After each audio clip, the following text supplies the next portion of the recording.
ओम श्री गुरुभ्यो नमः। हरि ओम। सदाशिवसमारंभां शंकराचार्यमध्यमां अस्मदाचार्यपर्यन्तां वन्दे गुरुपरम्पराम्। श्रुतिस्मृतिपुराणानाम् आलयं करुणालयं नमामि भगवत्पादं शङ्करं लोकशङ्करं।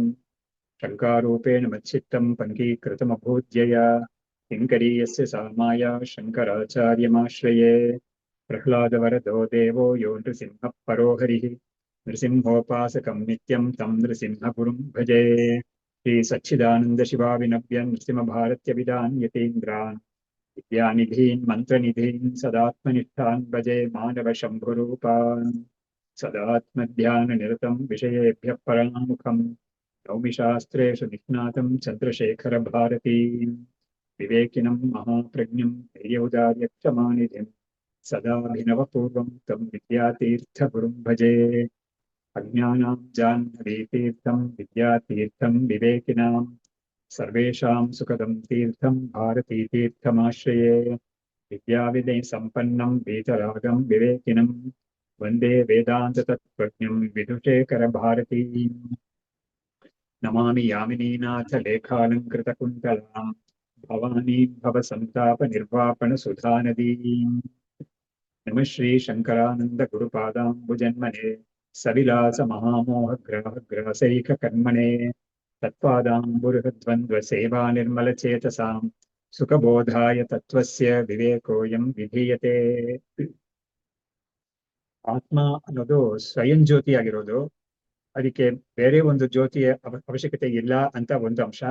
ಇನ್ನೊಂದು ಮುಖ್ಯವಾದ ಅಂಶ, ನಮ್ಮ ಜಾಗೃತಿನಲ್ಲಿ ಆಗ್ತಾ ಇರೋ ಅಂದ್ರೆ ಎಚ್ಚರಾವಸ್ಥೆಯಲ್ಲಿ ಆಗ್ತಾ ಇರೋ ವ್ಯವಹಾರಗಳೆಲ್ಲವೂ ಕೂಡ ಆ ಒಂದು ಜ್ಯೋತಿಷ್ಯಿಂದನೇ ಆಗ್ತಾ ಇದೆ, ಅಂದ್ರೆ ಆ ಜ್ಯೋತಿಷಿನ ಆಧಾರದಿಂದನೇ ಆಗ್ತಾ ಇದೆ ಅನ್ನೋದನ್ನ ತಿಳಿಸ್ತಾ ಇದ್ದಾರೆ. ಅದನ್ನ ತಿಳಿಸಕ್ಕೆ ಏನ್ ಮಾಡ್ತಾ ಇದ್ದಾರೆ, ಎಚ್ಚರಾವಸ್ಥೆಯನ್ನೇ ತಗೊಂಡ್ರೆ ನಮ್ಗೆ ಅಲ್ಲಿಂದ ನಮ್ಗೆ ಅದನ್ನ ಆ ನಿರ್ಣಯ ಬರೋದಕ್ಕೆ ಕಷ್ಟ. ಅದರಿಂದ ಏನ್ ಮಾಡ್ತಾ ಇದ್ದಾರೆ, ಉಪನಿಷತ್ ಏನ್ ಮಾಡ್ತಾ ಇದೆ, ಸ್ವಪ್ನಾವಸ್ಥೆಯನ್ನು ತಗೊಂಡು ಅದ್ರ ಮುಖಾಂತರ ಆ ಆತ್ಮ ಸ್ವಯಂ ಜ್ಯೋತಿಷ್, ಆಮೇಲೆ ಅಲ್ಲಿ ಆಗ್ತಾ ಇರೋ ವ್ಯವಹಾರಗಳಿಗೆ ಎಲ್ಲದಕ್ಕೂ ಕೂಡ ಬೆಳಕು ಸಿಗ್ತಾ ಇರೋದು ಆತ್ಮನಿಂದಲೇ ಹೊರತು ಬೇರೆ ಬೆಳಕಿಂದ ಯಾವುದು ಅಲ್ಲ ಅನ್ನೋದನ್ನ ಸಾಬೀತು ಮಾಡ್ತಾ ಇದೆ. ಅವಾಗ ಮತ್ತೆ ಒಂದ್ಸತಿ ಅದನ್ನ ಹೇಳ್ತಾ ಇದ್ದಾರೆ. ಇವಾಗ ಜಾಗೃತ ಅವಸ್ಥೆಯಲ್ಲಿ ಏನ್ ತೊಂದರೆ ಇದೆ ಆ ತರ ತಿಳ್ಕೊಳಕ್ಕೆ ಜಾಗೃತ ಅವಸ್ಥೆಯಲ್ಲಿ ಏನ್ ನಮ್ಗೆ ಡಿಸ್ಅಡ್ವಾಂಟೇಜ್ ಇದೆ ಅನ್ನೋದನ್ನ ತೋರಿಸ್ತಾ ಇದ್ದಾರೆ. ಆತ್ಮ ಬುದ್ಧಿ ಮನಃ ಚಕ್ಷುರು ಆಲೋಕ ವಿಷಯೈ ಯುತೆ ನ ಜಾಗರೇ ಸ್ವಯಂ ಜ್ಯೋತಿ ವಿವೇಕ್ತುಂ ಶಕ್ಯತೆ ನಿರ್ಭಿಹಿ. ಜಾಗೃತ ಅವಸ್ಥೆಯಲ್ಲಿ ನಮ್ಗೆ ಏನೇನಿದೆ ವ್ಯವಹಾರದಲ್ಲಿ ಅನ್ನೋದನ್ನ ಒಂದು ಪಟ್ಟಿ ಮಾಡ್ತಾ ಇದ್ದಾರೆ. ಆತ್ಮ ಖಂಡಿತ ಅದಿರ್ಲೇಬೇಕು, ಬುದ್ಧಿ ಅನ್ನೋದಿದೆ, ಮನಸ್ಸು ಅನ್ನೋದಿದೆ, ಚಕ್ಷುಷ್ ಅಂದ್ರೆ ಇಂದ್ರಿಯಗಳು ಕೂಡ ಇದೆ ನಮಗೆ, ಆಮೇಲೆ ಆಲೋಕ ವಿಷಯ, ಆಲೋಕ ಅಂದ್ರೆ ಬೆಳಕು ಇದೆ, ಏನ್ ಬೆಳಕು, ಸೂರ್ಯ ಚಂದ್ರಾದಿ ಬೆಳಕುಗಳು ಇದೆ. ಆಮೇಲೆ ವಿಷಯಗಳು ಅಂದ್ರೆ ಶಬ್ದ ಸ್ಪರ್ಶ ವಿಷಯ ಅಂತ ಯಾವ್ದನ್ನ ನಾವು ಗ್ರಹಿಸ್ತೀವೋ ಇಷ್ಟು ಕೂಡ ಇದೆ ಜಾಗೃತ ಅವಸ್ಥೆಯಲ್ಲಿ. ಆದ್ರೆ ಇದರಲ್ಲಿ ಇವುಗಳ ಪೈಕಿ ಸ್ವಯಂ ಜ್ಯೋತಿಷಾಗಿರೋ ಈ ಆತ್ಮ ಅನ್ನೋದನ್ನ ನಾವು ವಿವೇಕ ಮಾಡಿ ಬಿಡಿಸಿ ಬೇರ್ಪಡಿಸಿ ನೋಡ್ಕೊಳ್ಳಿಕ್ಕೆ ಮನುಷ್ಯರಿಗೆ ಇದು ಕಷ್ಟ ಆಗುತ್ತೆ ಅಂತ ತಿಳಿಸ್ಬಿಟ್ಟು ಮುಂದೆ ಕೇಳ್ತಾ ಇದ್ದಾರೆ. ಇನ್ನು ಸುಷುಪ್ತೇಪಿ ತತ್ ಶಕ್ಯಂ ಭಾಷ್ಯ ಅಭಿವ್ಯಕ್ತಿ ಅಭಾವತಃ, ಅಂದ್ರೆ ಸುಷುಪ್ತಿಯಲ್ಲೂ ಕೂಡ ನಾವು ಈ ತರ ಮಾಡೋಕ್ ಆತ್ಮನನ್ನು ಸರಿಯಾಗಿ ಪೃಥಕ್ಕಾಗಿ ನೋಡ್ಕೊಳಕ್ ಆಗೋದಿಲ್ಲ. ಯಾಕಂದ್ರೆ ಅಲ್ಲಿ ಯಾವುದನ್ನ ಬೆಳಗಲ್ಪಡುತ್ತೋ ಸಾಮಾನ್ಯವಾಗಿ ಲೋಕದಲ್ಲಿ ವಿಷಯಗಳು ಅನ್ನೋದು ಅವುಗಳಲ್ಲಿ ಇರೋದೇ ಇಲ್ಲ ಅಲ್ಲಿ. ಹಾಗಾಗಿ ಬೆಳಗೋನ್ ಯಾರು, ಬೆಳಗಲ್ಪಡುವುದು ಯಾರು ಅಂತ ಒಂದು ವಿವೇಕ ಮಾಡ್ಕೊಳಕ್ಕೆ ನಮ್ಗೆ ಅಲ್ಲೂ ಕೂಡ ಕಷ್ಟ ಆಗುತ್ತೆ. ಅದರಿಂದ ಸ್ವಪ್ನೇತು ಭಾಸ್ಯಂ ಅಸ್ತಿ ಏಕಂ ತಥೋ ಜ್ಯೋತಿ ವಿವಿಚ್ಯತೆ. ಆದ್ರೆ ಸ್ವಪ್ನದಲ್ಲಿ ಆಗಿದೆ ಇರೋದು ಭಾಸ್ಯಂ ಅಸ್ತಿ. ಭಾಸ್ಯಂ ಅಂದ್ರೆ ಏನು, ಬೆಳಗಲ್ಪಡುವ ವಸ್ತು ಅಂತ ಒಂದಿದೆ. ಆಮೇಲೆ ಅದರಿಂದ ತಥಾ ಜ್ಯೋತಿ ವಿವಿಚ್ಯತೆ, ಅದರಿಂದ ಅಂದ್ರೆ ಬೆಳಗಲ್ಪಡುವ ವಸ್ತುಗಳಿಂದ ಈ ಬೆಳಗುವ ಚೈತನ್ಯವನ್ನ ನಾವು ಬೇರ್ಪಡಿಸಿ ನೋಡ್ಕೊಳಕ್ಕೆ ಆಗುತ್ತೆ ಅಂತ ಹೇಳಿದ್ರು. ಇವಾಗ ಉಪನಿಷತ್ತೆ ಕೊಡೋ ಒಂದು ದೃಷ್ಟಾಂತವನ್ನು ಕೇಳ್ತಾ ಇದ್ದಾರೆ. ಇವಾಗ ಸ್ವಪ್ನದಲ್ಲಿ ಆಗ್ತಾ ಇರೋದು ಅಥವಾ ನಡೀತಾ ಇರೋದು ಎಲ್ಲವೂ ಕೂಡ ಸತ್ಯವಲ್ಲ ಅಂತ ತಿಳಿಸಕ್ಕೆ ಬೃಹದಾರಣ್ಯಕ ಉಪನಿಷತ್ತೆ ಕೊಡ್ತಾ ಇರೋ ಒಂದು ಸುಂದರವಾದ ಒಂದು ಉದಾಹರಣೆಯನ್ನು ಕೊಡ್ತಾ ಇದ್ದಾರೆ. ಇಲ್ಲೇ ಹೇಳ್ತಾ ಇದ್ದಾರೆ ಅದನ್ನ. ಸ್ವಪ್ನೆ ಜಾಗ್ರವತ್ ದ್ರಷ್ಟ ಮಾತೃ ಮಾನಾದಯ ತತಃ ದುರ್ವಿವೇಚತ್ವಂ ಆಶಂಕ್ಯ ನ ತತ್ರ ಇತಿ ನಿಷಿದ್ಯತೆ. ಅಂದ್ರೆ ಏನಾಗ್ತಾ ಇದೆ, ಈ ಸ್ವಪ್ನದಲ್ಲಿ ಜಾಗೃತಿನ ಹಾಗೇನೆ ದ್ರಷ್ಟ ಮಾತೃ ಮಾನಾದಯ ತತಃ, ಅಲ್ಲೂ ಕೂಡ ಏನಾಗ್ತಾ ಇದೆ, ಒಬ್ಬ ದ್ರಷ್ಟ ಅಂತ ಒಬ್ಬ ಇದ್ದಾನೆ, ಆಮೇಲೆ ಪ್ರಮಾಣ ಅಂತ ಒಂದಿದೆ, ಪ್ರಮಾತೃ ಅಂತ ಒಂದಿದೆ, ಪ್ರಮೇಯ ವಸ್ತುಗಳು ಇದೆಲ್ಲ ಕೂಡ ಅಲ್ಲೂ ಕೂಡ ಇದೆ. ಅವಾಗ ಕೂಡ ಸ್ವಲ್ಪ ಕಷ್ಟ ಅದನ್ನ ತಿಳ್ಕೊಳಕ್ಕೆ. ಅದರಿಂದ ಕಷ್ಟ ಅಲ್ವಾ ಅಂತ ಯಾರಾದ್ರೂ ಪ್ರಶ್ನೆ ಮಾಡಿದ್ರೆ ಅದಕ್ಕೆ ಅದನ್ನ ಸ್ಪಷ್ಟಪಡಿಸಕ್ಕಾಗಿ ಇಲ್ಲ ಕಷ್ಟ ಇಲ್ಲ ಅಲ್ಲಿ ತಿಳ್ಕೊಳಕ್ ನಮ್ಗೆ ಆಗುತ್ತೆ ಅಂತ ತೋರ್ಸಕ್ಕಾಗಿ ಉಪನಿಷತ್ ಏನ್ ಮಾಡುತ್ತೆ, ಒಂದು ದೃಷ್ಟಾಂತ ಕೊಡುತ್ತೆ. ಏನ್ ದೃಷ್ಟಾಂತ ಕೊಡುತ್ತೆ ಅಂತ ಹೇಳಿದ್ರೆ, ನ ತತ್ರ ರಥಾಹ ಅಂದ್ರೆ ಏನಾಯ್ತು, ಸ್ವಪ್ನದಲ್ಲಿ ರಥಗಳಿರೋದಿಲ್ಲ, ರಥಗಳಿಗೆ ಕಟ್ಟೋ ಕುದುರೆಗಳಿರೋದಿಲ್ಲ, ಆಮೇಲೆ ರಥ ಓಡಕ್ಕೆ ಒಂದು ರಸ್ತೆ ಅಂದ್ರೆ ಅದು ಕೂಡ ಇರೋದಿಲ್ಲ. ಅದ್ರ ನಿಜವಾಗ್ಲೂ ಅದೆಲ್ಲ ಇರೋದೇ ಇಲ್ಲ. ಆದ್ರೂ ಕೂಡ ನಾವು ಅದನ್ನೆಲ್ಲ ನೋಡ್ತೀವಿ. ಎಚ್ಚರ ಆದ್ಮೇಲೆ ನಮ್ಗೆ ಗೊತ್ತಾಗುತ್ತೆ ನಿಜವಾಗ್ಲೂ ಅವುಗಳೆಲ್ಲ ಇರ್ಲಿಲ್ಲ, ಆದ್ರೆ ನಮ್ಗೆ ಇದ್ದಂಗೆ ಕಾಣಿಸ್ತು ಅಂತ ನಾವು ಆಮೇಲೆ ಹೇಳ್ತೀವಿ. ಆದ್ರೆ ಆ ಸಮಯದಲ್ಲಿ ನಾವು ಅದೆಲ್ಲ ನಿಜವಾಗ್ಲೂ ಇದೆ ಅಂತ ಅನ್ಕೊಳ್ತೀವಿ. ಹಾಗಾಗಿ ಉಪನಿಷತ್ತೆ ಮಾಡ್ತಾ ಇರೋ ಯುಕ್ತಿ ಏನು ಅಂತ ಹೇಳಿದ್ರೆ, ನಿಜವಾಗ್ಲೂ ಸ್ವಪ್ನದಲ್ಲಿ ಆಗ್ತಾ ಇರೋ ವಿಷಯಗಳು ಯಾವ್ದಿದೆಯೋ ಆ ವಿಷಯಗಳು ಅನ್ನೋದು ಯಾವ್ದು, ಆ ಘಟನೆಗಳು ವಿಷಯಗಳು ಅದೆಲ್ಲ ಸತ್ಯ ಅಲ್ಲ. ಆದ್ರೆ ಅವುಗಳನ್ನ ಪ್ರಕಾಶ ಮಾಡಿದ್ದು ಒಬ್ಬ ಮಲಗಿದಾನಲ್ಲ ಒಬ್ಬ, ಅವನ್ ಮಾತ್ರ ಸತ್ಯ. ಅವನು ಕೂಡ ಅವನ ಶರೀರಾದಿಗಳಲ್ಲ, ಯಾಕಂದ್ರೆ ಶರೀರದ ಕೊಡುಗೆ ಏನಿಲ್ಲ ಅದರಲ್ಲಿ. ಹಾಗಾಗಿ ಈ ಒಂದು ಚೈತನ್ಯ ಮಾತ್ರನೇ ಅದನ್ನು ಬೆಳಗಿದೆ ಅಂತ ತೋರ್ಸಕ್ಕೆ ನಮಗೆ ಆ ಸ್ವಪ್ನ ದೃಷ್ಟಾಂತ ತುಂಬಾ ಅನುಕೂಲವಾಗಿರುತ್ತೆ. ಅದು ಕೂಡ ಸ್ವಪ್ನದಲ್ಲಿ ಇವುಗಳೆಲ್ಲ ಇರೋದಿಲ್ಲ ಅಂತ ಹೇಳ್ಬಿಟ್ಟು ಮುಂದೆ ಕೇಳ್ತಾ ಇದ್ದಾರೆ. ರಥ ಅಶ್ವಾದೀನಿ ವಸ್ತೂನಿ ಜಾಗೃತ್ ಕರ್ಮಕ್ಷಯೇ ಸತಿ ಲೀಯಂತೆ ವಾಸನಾಹ ತೇಷಾಂ ತಿಷ್ಠಂತಿ ಸ್ವಪ್ನ ಸಿದ್ಧಯೇ. ಇವಾಗ ರಥ ಅಶ್ವಾದೀನಿ ವಸ್ತೂನಿ, ರಥ ಮತ್ತು ಕುದುರೆ ಆದಿಪದಿಂದ ಅಲ್ಲಿ ಅದನ್ನ ಚಾಲಕ ಒಬ್ಬ ಇರ್ಬೇಕಾಗುತ್ತೆ, ಆಮೇಲೆ ರಸ್ತೆ ಇರ್ಬೇಕಾಗುತ್ತೆ. ಇವುಗಳೆಲ್ಲ ಕೂಡ ಜಾಗೃತ್ ಕರ್ಮ ಕ್ಷಯ ಸತಿ ಲೀಯಂತೆ. ಅವುಗಳೆಲ್ಲ ಏನಾಯ್ತು, ಜಾಗೃತ್ ಕರ್ಮ ಕ್ಷಯವಾದಾಗ ಅವನಿಗೆ ಎಚ್ಚರದಲ್ಲಿ ನೋಡ್ತಾ ಇದ್ದಿದ್ದ ಈ ಒಂದು ವಸ್ತುಗಳೆಲ್ಲ ಇದೆಯಲ್ಲ, ಯಾವುದು ಕುದುರೆ ಆಗ್ಲಿ ರಥ ಆಗ್ಲಿ, ಇವುಗಳೆಲ್ಲ ಕೂಡ ಎಚ್ಚರದಲ್ಲಿ ಯಾವ್ದನ್ನ ಕಾಣ್ತಾ ಇದ್ನೋ ಅವುಗಳೆಲ್ಲ ಆ ಎಚ್ಚರಾವಸ್ಥೆಗೆ ಅವನಿಗೆ ಏನೊಂದು ಕರ್ಮ ಇತ್ತೋ ಅದು ಕ್ಷಯವಾದಾಗ ಅವನು ಇವುಗಳೆಲ್ಲ ಕೂಡ ಲಯವಾಗಿ ಹೋಗುತ್ತೆ. ಅವಾಗ ಅಂದ್ರೆ ಏನಾಗ್ತಾ ಇದೆ, ಅವನಿಗೆ ಎಚ್ಚರಾವಸ್ಥೆಯಲ್ಲಿ ಅವನು ಏನೇನೋ ಕರ್ಮಗಳ ಕೆಲಸಗಳೆಲ್ಲ ಮಾಡಿತಾ ಇದ್ದಾನೋ, ಮಾಡಿ ಅವನಿಗೆ ಒಂದು ಸುತ್ತಾದಾಗ ಅವನ್ ಏನ್ ಮಾಡ್ತಾನೆ, ವಿಶ್ರಾಂತಿ ತಗೋಬೇಕು ಅಂತ ಮಲ್ಗಕ್ಕೆ ಹೋಗ್ತಾನೆ.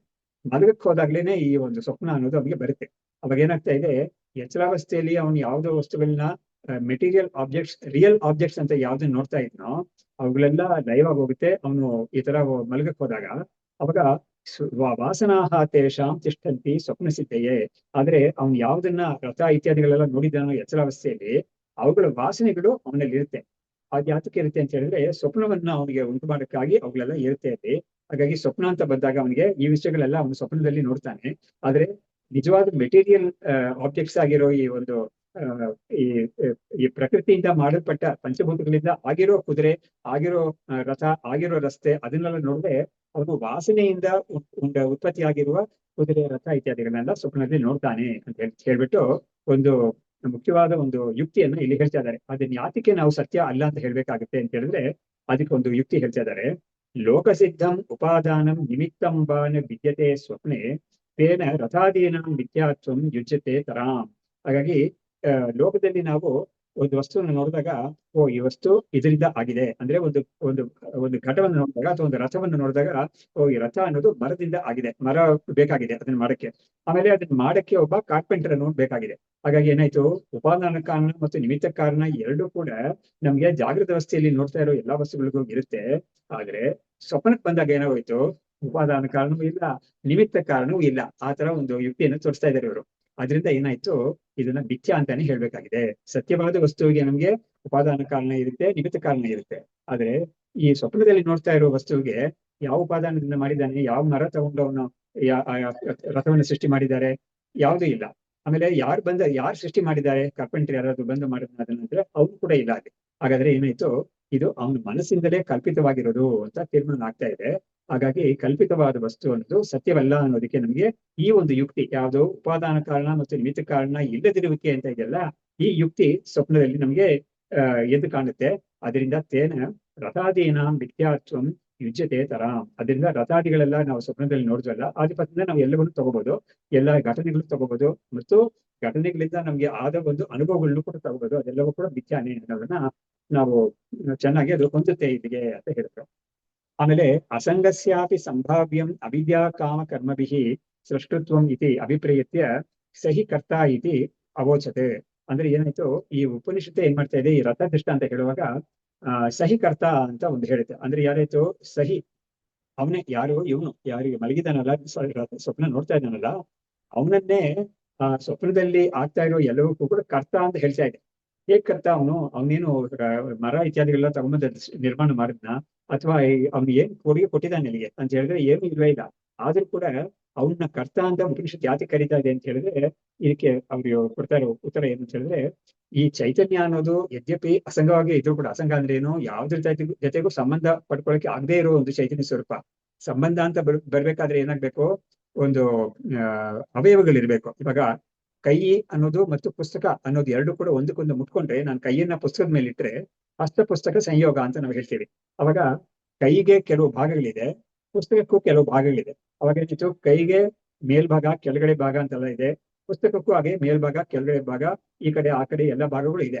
ಆದ್ರೆ ಏನಾಗಿದೆ, ಪುಸ್ತಕದ ಒಂದು ಮೇಲ್ಭಾಗಕ್ಕೆ ನನ್ನ ಕೈ ಒಂದು ಕೆಳಗಿನ ಭಾಗ ತಾಕಿದೆ. ಅವಾಗ ಏನಾಯ್ತು, ಇದಕ್ಕೆ ಸಂಯೋಗ ಅಂತ ಹೇಳ್ತೀವಿ.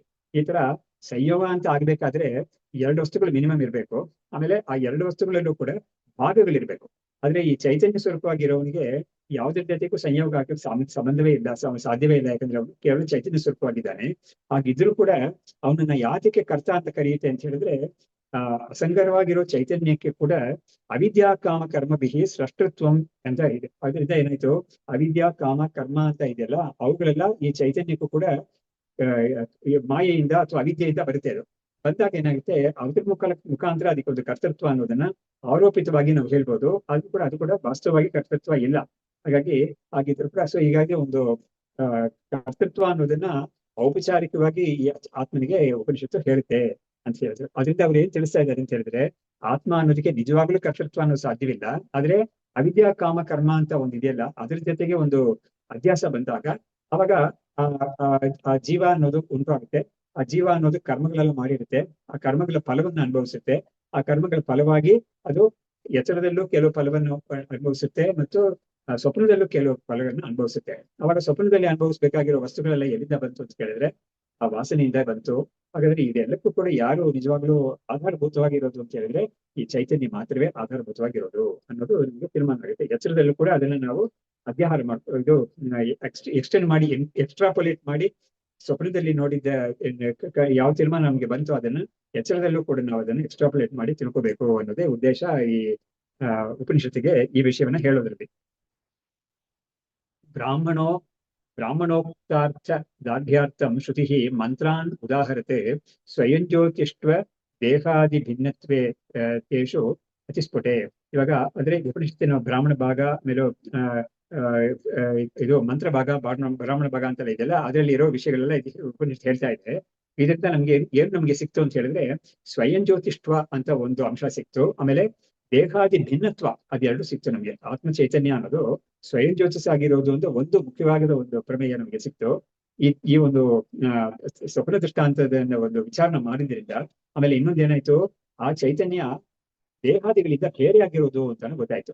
ಯಾತಕ್ಕೆ ಹೇಳ್ಬೇಕು ಅಂತ ಹೇಳಿದ್ರೆ, ಸ್ವಪ್ನ ಕಾಣ್ತಾ ಇರುವಾಗ ಆ ಶರೀರಾದಿಗಳಲ್ಲಿ ಒಂದು ಇದು ಕೆಲಸ ಏನು ಆಗ್ತಾ ಇಲ್ಲ. ಅದೇ ಅವನ ಮನಸ್ಸು ಕೂಡ ಮನಸ್ಸು ಮಾತ್ರ ಕೆಲಸ ಮಾಡ್ತಾ ಇದೆ. ಅದೇನಕ್ಕೆ, ಈ ವಾಸನಾಮಯವಾದ ಪ್ರಪಂಚವನ್ನು ಸೃಷ್ಟಿ ಮಾಡಿ ಕೊಡಕ್ಕಾಗಿ ಅದ್ ಮಾತ್ರ ಕೆಲಸ ಮಾಡ್ತಾ ಇದೆ. ಇಂದ್ರಿಯಗಳು ಕೆಲಸ ಮಾಡ್ತಾ ಇಲ್ಲ ಮತ್ತು ಶರೀರವು ಮಲಗೆ ಇದೆ. ಅದರಿಂದಲೂ ಏನಾಗ್ತಾ ಇಲ್ಲ. ಅವಾಗ ಈ ಆತ್ಮ ಚೈತನ್ಯ ಅನ್ನೋದು ಇವುಗಳಿಂದ ಬೇರೆ ಆಗಿದ್ದುಕೊಂಡು ಇವುಗಳನ್ನೆಲ್ಲ ಬೆಳಗ್ತಾ ಇದೆ. ಯಾವ್ದನ್ನ ಸ್ವಪ್ನದಲ್ಲಿ ಇವನೇನೇನು ಕಂಡನೋ ಅದನ್ನೆಲ್ಲ ಬೆಳಗ್ತಾ ಇರೋ ಆ ಚೈತನ್ಯ ಇದೆಲ್ಲ, ಅದೇ ಆತ್ಮನ ಒಂದು ನಿಜವಾದ ಸ್ವರೂಪ. ಅದು ಸ್ವಯಂ ಜ್ಯೋತಿ ಸ್ವರೂಪ ಅದು. ಮತ್ತು ಶರೀರಾದಿಗಳಿಂದ ಅದು ಬೇರೆಯಾಗಿರೋದು. ಶರೀರಾದಿ ಅಂತ ಹೇಳಿದ್ರೆ ಪಂಚಕೋಶಗಳಿಂದ ಬೇರೆಯಾಗಿರೋ ಚೈತನ್ಯ ಅದು. ಹಾಗಾದ್ರೆ ಎಚ್ಚರಾವಸ್ಥೆಯಲ್ಲೂ ಹೀಗೆ ತಾನೆ, ನಮ್ಮ ವಾಸ್ತವ ಸ್ವರೂಪ ಚೈತನ್ಯ ಸ್ವರೂಪ ಸ್ವಯಂ ಜ್ಯೋತಿ ಸ್ವರೂಪ, ಮತ್ತು ನಾವು ವಾಸ್ತವವಾಗಿ ಪಂಚಕೋಶ ವಿಲಕ್ಷಣವಾಗಿರೋ ಸಾಕ್ಷಿ ಚೈತನ್ಯ ಮಾತ್ರ ನಾವು. ಸೊ ಇದನ್ನ ನಮ್ಗೆ ಹೇಳಕ್ಕೆ, ಎಚ್ಚರಾವಸ್ಥೆಯಿಂದ ನಮ್ಗೆ ಅದನ್ನ ತಗೊಂಡೋಗಿ ಹೇಳಕ್ಕೆ ಕಷ್ಟ ಆಗ್ತಾ ಇದೆ ಅನ್ನೋ ಕಾರಣದಿಂದ ಸ್ವಪ್ನಾವಸ್ಥೆಯನ್ನ ಬೆಳೆಸ್ಕೊಂಡು ಅಲ್ಲಿಂದ ಅದನ್ನ ಹೇಳಿ ತೋರಿಸ್ಬಿಟ್ಟು ನಮ್ಗೆ ನಿರ್ಣಯ ಮಾಡಿಸಿ, ಅದನ್ನ ನೀನು ಎಚ್ಚರಾವಸ್ಥೆಗೂ ನೀನು ಅದನ್ನ ಎಕ್ಸ್ಟೆಂಡ್ ಮಾಡ್ಕೊ ನೀನು ಅಂತ ಉಪನಿಷತ್ತಿನ ಉಪದೇಶ. ಆಮೇಲೆ ಮುಂದಕ್ಕೆ ಆರಾಮಂ ಏವ ಮಾಯೋತ್ಥಂ ಸ್ವಪ್ನ ನಿರ್ಮಾಣ ಲಕ್ಷಣಂ ಪಶ್ಯಂತಿ ಜಂತವಃ ತಸ್ಯ ನತಂ ಪಶ್ಯತಿ ಕಷ್ಟನ. ತುಂಬಾ ಚೆನ್ನಾಗಿರೋ ಒಂದು ಮಾತು ಹೇಳ್ತಾ ಇದ್ದಾರೆ. ಇದು ಈ ಸ್ವಪ್ನದಲ್ಲಿ ಅವನು ಏನ್ ನೋಡ್ತಾ ಇದ್ದಾನೋ ಅದು ಈ ಆತ್ಮ ಚೈತನ್ಯದ ಒಂದು ಸ್ಪೋರ್ಟ್. ಆರಾಮ ಅಂತ ಹೇಳಿದ್ರೆ ಅದ್ರ ಒಂದು ಆಟ, ಅದರ ಒಂದು ವಿಕಾಸ, ಒಂದು ಲೀಲೆ ಅಷ್ಟನ್ನೇ ನೋಡ್ತಾ ಇದ್ದಾರೆ ಜನಗಳು. ಅಂದ್ರೆ ಏನಾಯ್ತು, ತಮ್ಮ ಸ್ವಪ್ನದಲ್ಲಿ ಕೂಡ ಅವು ಏನ್ ಕಾಣ್ತಾ ಇದ್ದಾರೆ ಅಂತ ಹೇಳಿದ್ರೆ ಆತ್ಮನ ಈ ಒಂದು ಆಟವನ್ನು ಕಾಣ್ತಾ ಇದ್ದಾರೆ ಹೊರತು ಆತ್ಮನನ್ನು ಕಾಣ್ತಾ ಇಲ್ಲ. ಈ ಆಟಕ್ಕೆಲ್ಲ ಯಾರೋ ಆಧಾರವಾಗಿ ಗೊತ್ತಾಗಿದ್ದಾನೆ ತಾನೇ ಅದು. ಆದ್ರೆ ತಾನೇ ಅದು ಅಂತ ತಿಳ್ಕೊಳ್ತಾ ಇದ್ದ. ಅದನ್ನ ತಿಳಿಪಡಿಸಕ್ಕೆ ನಮಗೆ ಉಪನಿಷತ್ ಬೇಕಾಗಿದೆ. ಅದೇ ಇಲ್ಲಿರೋ ಸ್ವಾರಸ್ಯ. ಸೊ ನಮ್ಗೆ ಪ್ರತಿದಿನ ನಮಗೆ ಈ ಒಂದು ಸ್ವಪ್ನ ಅಂತ ಆಗ್ತಾ ಇದೆ. ಹಾಗಿದ್ರು ಕೂಡ ನಮ್ಗೆ ವಿಚಾರ ಬಂದೇ ಇಲ್ಲ. ಈಗ ನೋಡು, ಈ ಸ್ವಪ್ನ ಎಲ್ಲ ಆಗ್ತಾ ಇದೆಯಲ್ಲ, ಇದು ಯಾವ್ದ್ರಿಂದ ಆಗ್ತಾ ಇದೆ, ಇದನ್ನೆಲ್ಲ ಬೆಳಗೋದು ಯಾರು ಅನ್ನೋ ಪ್ರಶ್ನೆ ನಮ್ಗೆ ಬರೋದೇ ಇಲ್ಲ ಖಂಡಿತ. ಅದನ್ನ ಹೇಳ್ಕೊಡಕ್ಕಾಗಿ ಉಪನಿಷತ್ ಇರೋದು, ಅದರಿಂದನೇ ಉಪನಿಷತ್ತುಗಳಿಗೆ ಅಷ್ಟೊಂದು ವೈಶಿಷ್ಟ್ಯ ಇರೋದು. ಅದು ಬೇರೆ ಯಾವ ಒಂದು ಫ್ಯಾಕಲ್ಟಿನಲ್ಲೋ ಅಥವಾ ಡಿಪಾರ್ಟ್ಮೆಂಟ್ ಅಲ್ಲೋ ಅಥವಾ ಸಬ್ಜೆಕ್ಟ್ ಅಲ್ಲೋ ಅದನ್ನ ಹೇಳಕ್ ಸಾಧ್ಯವೇ ಇಲ್ಲ. ಅದು ಇದು ಮಾತ್ರ ಇರೋದು. ಜನಗಳಿಗೆ ತಾವಾಗೇ ಕೂಡ ಇದನ್ನ ಯೋಚನೆ ಮಾಡಕ್ಕೆ ಬರೋದು ಇಲ್ಲ. ಹಾಗಾಗಿ ಬರ್ಬೇಕು, ಯಾರಾದ್ರೂ ಮಾಡ್ತಾ ಇದ್ದಾರೆ ಅಂತ ಹೇಳಿದ್ರೆ ಅವ್ರಿಗೆ ಈ ಒಂದು ಸಂಸ್ಕಾರ ಎಲ್ಲೋ ಒಂದು ಅಡಗಿದೆ ಒಳಗಡೆ, ಅದು ಇವಾಗ ಅಭಿವ್ಯಕ್ತಿ ಆಗ್ತಾ ಇದೆ ಅಂತ ನಾವು ಹೇಳ್ಬೇಕಾಗುತ್ತೆ. ಹಿಂದಿನ ಸಂಸ್ಕಾರ ಅದು ಅವನಿಗೆ ಅಭಿವ್ಯಕ್ತಿ ಆಗ್ತಾ ಇದೆ ಅಂತ. ಸೊ ಹೀಗಾಗಿ ಈ ಒಂದು ಈ ಒಂದು ಆರಾಮ ಅಂದ್ರೆ ಈ ಸ್ಪೋರ್ಟ್, ಅದನ್ನೇನೆ ಎಲ್ಲರೂ ಕೂಡ ಅದು ಏನೋ ಮಾಯೆಯಿಂದ ಆಗ್ತಾ ಇರೋದನ್ನ ಸ್ವಪ್ನ ನಿರ್ಮಾಣ ಲಕ್ಷಣ, ಅದೇ ಸ್ವಪ್ನ ನಿರ್ಮಾಣ ಲಕ್ಷಣ ಅಂತ ಸ್ವಪ್ನದಲ್ಲಿ ನಾವು ನೋಡ್ತಾ ಇದೀವಲ್ಲ, ಅದನ್ನ ನಾವು ಆ ದೃಶ್ಯವನ್ನು ಮಾತ್ರ ನಾವು ನೋಡಿ ಎಂತದಪ್ಪ ನಾನು ನೋಡಿದೆ ಅಂತೆಲ್ಲ ನಾವು ಹೇಳ್ತಾ ಇದೀವಿ. ಬಟ್ ಹೇಗಿದು, ಯಾವ್ದ್ರಿಂದ ಇದು ಬೆಳಗಲ್ಪಟ್ಟಿತು, ಯಾವ್ದ್ರಿಂದನೇ ನಾವು ಇದನ್ನ ನೋಡಿದೆ ಅಂತ ಆ ವಿಚಾರಕ್ಕೆ ಮಾತ್ರ ನಾವು ಹೋಗೋದೇ ಇಲ್ಲ. ಅದನ್ನ ಹೇಳ್ತಾ ಇದ್ದಾರೆ, ಪಶ್ಯಂತಿ ಜಂತವಃ ತಸ್ಯ ನ ತಮ್ ಪಶ್ಯತಿ ಕಶ್ಚನ. ಅದನ್ನ ಯಾವ ಒಂದು ಬೆಳಕಿಂದ ಇದನ್ನ ನೋಡಿದ್ವೋ ಅದ್ರ ಬಗ್ಗೆ ವಿಚಾರ ನಾವು ಮಾಡ್ತಾನೆ ಇಲ್ಲ ಅನ್ನೋದು. ಇದಕ್ಕೆ ನಮ್ಗೆ ತುಂಬಾ ಹೋಲಿಕೆ ಇರೋ ಒಂದು ಭಗವದ್ಗೀತೆ 15ನೇ ಅಧ್ಯಾಯದಲ್ಲಿ ಒಂದು ಶ್ಲೋಕ ತುಂಬಾ ಚೆನ್ನಾಗಿ ಬರುತ್ತೆ. ಅದು ಹೇಗ್ ಬರುತ್ತೆ ಅಂದ್ರೆ, ಉತ್ಕ್ರಾಮಂತಂ ಸ್ಥಿತಂ ವಾಪಿ ಭುಂಜಾನಂ ವಾ ಆಮೇಲೆ ಇದು ವಿಮೂಢ ನಾನು ಪಶ್ಯಂತಿ ಜ್ಞಾನ ಚಕ್ಷುಷ ಅಂತ ಬರುತ್ತೆ. ಸೊ ಭುಂಜಾನಂಬ ಅಥವಾ ಇಲ್ಲಿ ಈ ಉತ್ಕ್ರಾಮಂತ ಅಂದ್ರೆ ಈ ಶರೀರದಲ್ಲಿ ಶರೀರ ಅದಕ್ಕೆ ಒಂದು ಸಾವು ಅಂತ ಬಂದಾಗ ಆ ಶರೀರದಿಂದ ಈ ಒಂದು ಈ ಒಂದು ಸೂಕ್ಷ್ಮ ಶರೀರ ಅಂದ್ರೆ ಜೀವ ಅನ್ನೋದು ಹೋಗುತ್ತಲ್ಲ ಅದು. ಮತ್ತು ಭುಂಜಾನ ಅಂತ ಹೇಳಿದ್ರೆ ಭೋಗವನ್ನು ಮಾಡ್ತಾ ಇರೋದು. ಶರೀರದಲ್ಲಿ ಇರುವಾಗ ಏನೇನು ಭೋಗ ಮಾಡ್ತಾ ಇದೆಯೋ ಅದೆಲ್ಲ ಕೂಡ ಭೋಗ ಆಗ್ತಾ ಇದೆ ಅದು. ಆಮೇಲೆ ಇದನ್ನ ಇವ್ರು ನೋಡ್ತಾ ಇಲ್ಲ. ಅಂದ್ರೆ ಯಾರಿಗೆ ಈ ತರ ಒಂದು ವಿಚಾರ ದೃಷ್ಟಿ ಬಂದಿಲ್ವೋ ಅವರು ಯಾವ್ದು ಇರೋದ್ರಿಂದ ಇಲ್ಲಿ ಆ ಶರೀರದಲ್ಲಿ ಒಂದು ಸೂಕ್ಷ್ಮ ಶರೀರ ಆಚೆ ಹೋಗ್ತಾ ಇದೆ.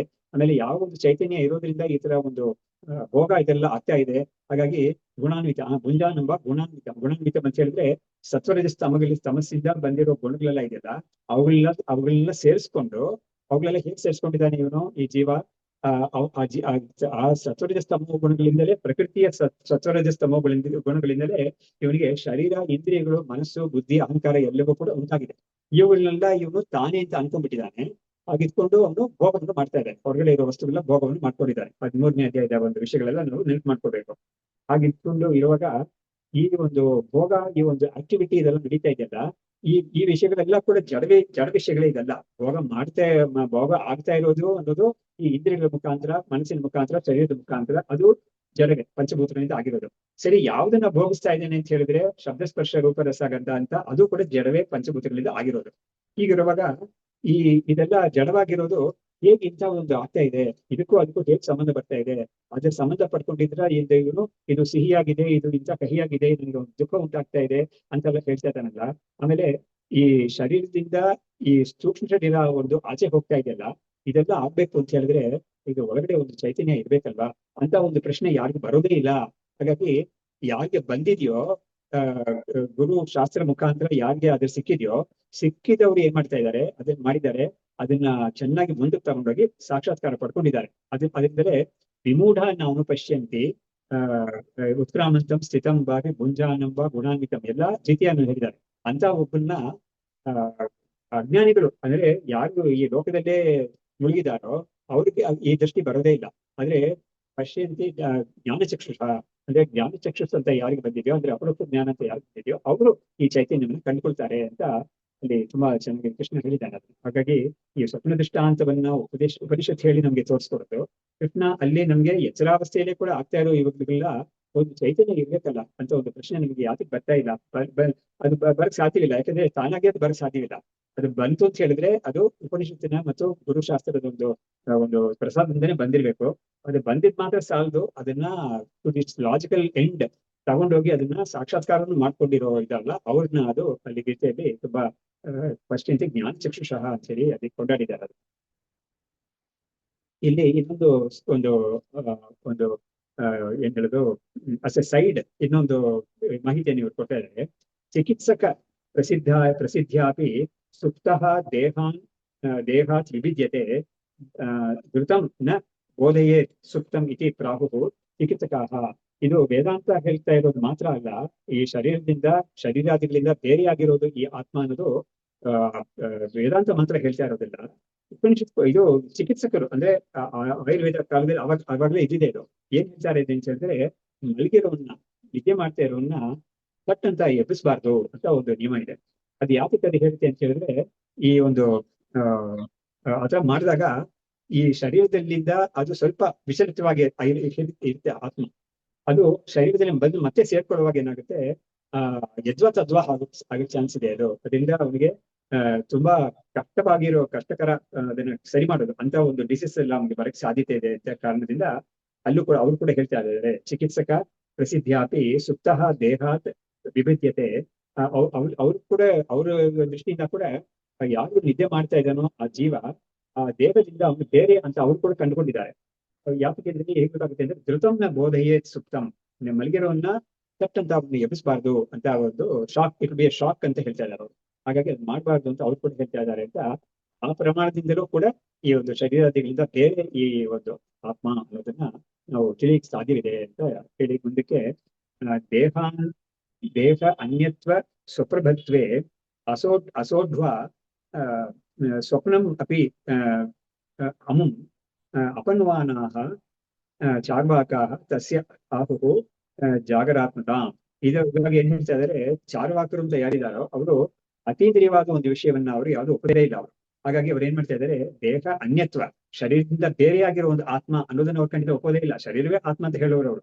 ಆದ್ರೆ ಉಪನಿಷತ್ತು ಏನ್ ಮಾಡ್ತಾ ಇದೆ, ಶರೀರದಿಂದ ಬೇರೆಯಾಗಿರೋದು ಆತ್ಮ ಅಂತ ಒಂದು, ಆಮೇಲೆ ಆ ಆತ್ಮ ಸುಪ್ರಕಾಶವಾಗಿದೆ ಅಂತ, ಈ ಎರಡು ವಿಷಯಗಳನ್ನು ಕೂಡ ಸಹಿಸಕ್ಕೆ ಆಗದೆ ಆ ಚಾರ್ವಾಕರು ಏನ್ ಮಾಡ್ತಾ ಇದಾರೆ, ಸ್ವಪ್ನವನ್ನು ಕೂಡ ಅವರು ಜಾಗೃತ ಅಂತಾನೆ ಹೇಳ್ತಾ ಇದಾರಂತೆ ಅವರು. ಹೇಗಿದೆ ನೋಡಿ. ಅವಾಗ ಉಪನಿಷತ್ ಏನ್ ಮಾಡ್ತಾ ಇದೆ, ಜಾಗೃತ ಕೂಡ ಸ್ವಪ್ನದಂತೆನೆ ಅಂತ ಹೇಳಕ್ ಬರ್ತಾ ಇದೆ. ಆದ್ರೆ ಇವ್ರು ಏನ್ ಮಾಡ್ತಾ ಇದ್ದಾರೆ, ನಮಗೆ ಆಗ್ತಾ ಇರೋ ಈ ಸ್ವಪ್ನ ಅನ್ನೋದು ಕೂಡ ನಿಜವಾಗ್ಲೂ ಜಾಗೃತ ಅರಣ್ಯ ಅದು ಅಂತ ಅವ್ರು ಹೇಳ್ತಾ ಇದಾರಂತೆ. ಯಾಕಂದ್ರೆ ಅವ್ರಿಗೆ ಈ ದೇಹದಿಂದ ಬೇರೆಯಾಗಿರೋದು ಈ ಆತ್ಮ ಅನ್ನೋದನ್ನ ಒಪ್ಪಕ್ಕೆ ಅವರು ರೆಡಿಯಾಗಿಲ್ಲ, ಮತ್ತು ಆತ್ಮ ಸ್ವಯಂ ಪ್ರಕಾಶವಾಗಿರೋ ಚೈತನ್ಯ ಸ್ವರೂಪ ಅನ್ನೋದನ್ನು ಕೂಡ ಅವರು ಒಪ್ಪಕ್ಕೆ ರೆಡಿಯಾಗಿಲ್ಲ. ಹಾಗಾಗಿ ಶರೀರ ಒಂದು ಸಂಬಂಧ ಎಲ್ಲೆಲ್ಲಿ ಇದೆಯೋ ಅದೆಲ್ಲವೂ ಕೂಡ ಜಾಗೃತರನೇ ಇದು. ಸೊ ಹಾಗಾಗಿ ಅಲ್ಲೂ ಕೂಡ ಇವನು ಮಲಗಿದವನು ನೋಡ್ತಾ ಇದ್ದಾನಲ್ಲ, ಅವನಿಗೆ ಬರ್ತಾ ಇರೋದು ಈ ಅನುಭವ ಎಲ್ಲ ಕೂಡ. ಹಾಗಾಗಿ ಅವನು ಇದನ್ನೆಲ್ಲ ತಾನೇ ನೋಡ್ಕೊಳ್ತಾ ಇದ್ದಾನೆ. ಆಮೇಲೆ ತಾನೇ ಎದ್ಬಿಟ್ಟು ನಾನೇ ಇದೆಲ್ಲ ನೋಡ್ದೆ ಅಂತ ಹೇಳ್ಕೊಳ್ತಾನೆ ಅಂತ ಹೇಳಿ ಅವರು ಈ ಬೇರೆಯಾಗಿರೋ ಒಂದು ಆತ್ಮ ಅನ್ನೋದನ್ನು ಒಪ್ಪೋದೇ ಇಲ್ಲ ಅಂತ.